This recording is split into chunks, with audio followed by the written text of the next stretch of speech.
3000-ға жуық жылқысы бар екен. Бүркітбай ел таниды ол кісіні. Дегенмен жаңағы мына танитын себебі ол кезде мына кедей жарлыларға ол кісілер көмек беріп тұрған. Жай өзі баймаған. Көп жылқысынан соғым, сосын жаңағы мына соғым берген кезде былай береді, немесе қарызға беретін болса, қарызға береді, бірақ үстінен жаңағы кейін қайтарғанда қолынымен или 2 жылқы қылып қайтарып бер немесе деп айтпайды.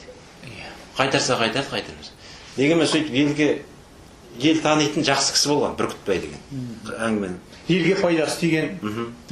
Сол Бүркітбай, мына әкеміз айтатын, балам Үсен төре, Бүркітбай дегендер Қазанғаптың спонсоры болған деп.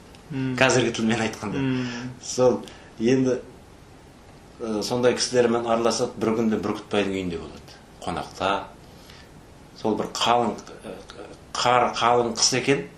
Сол кезде мына жылқыларын қыстан аман алып қалам деп, қатты қыста Құланды түбегінде жылы жер, отты жер деп, қамысқа ықтатып жылқыларын алып шығады. Бұл Құланды түбегі деген Арал теңізінің түбегі ме екен? Арал теңізінің жағасында Құланды түбегі. Мына түбе болысымен Қызылорда облысының 30-шы жылдар, 1930 жыл карта бөлінген кезде сол Қызылорда мен Ақтөбенің ортасында ғана. Бірақ Арал теңізінің жағасы. Түбек, сол Құланды, сол жерде малға жайлы жер. Содан аман-есен қыстан жылқыларын алып шығып, жайлау жаққа көшеді. Сол көшіп келіп, жылқы малы көкке жетіп жатқан кез дейді. Содан далада әңгімелесіп отырып, домбыра тартып отырып, көп жайылып жатқан жылқының ішінде бір үйір жылқыны бір тор жорға айғыр өзі жағы бөгілік қағып шыбындап, жағы атпа дейді, су ішетін бұлақ.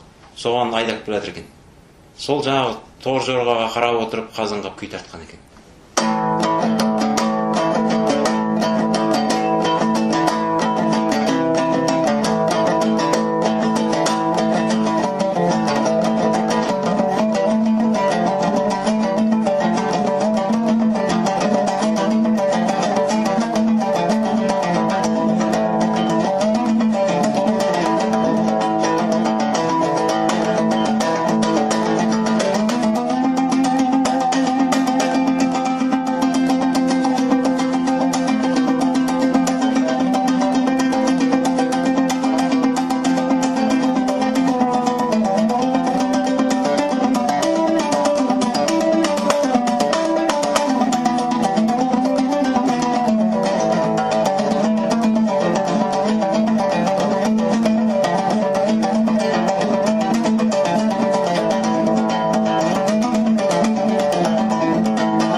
Бұл тартып болғаннан кейін Бүркітбай отырып, Қазанғап жан, мынау менің тор жорғамның күйі ғой дейтін.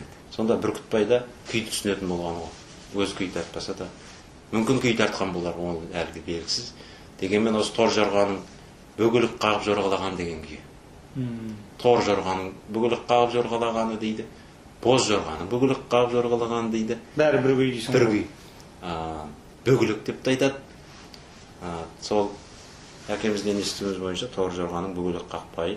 Шынындап, бөгілік қағып, жорғалап, құлағын қайшылап, үйірдің ар жағынан шығып, бер жағынан шығып, майда жорғасын арнап, күй шығарған екен. Жақсы.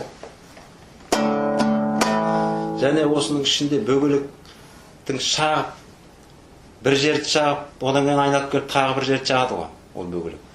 Соның айналып келіп, ол сол бөгіліктің соққан дыбысына домбыраның ортасында жаңағы оны да шертіп отырып елестеткен екен дейді.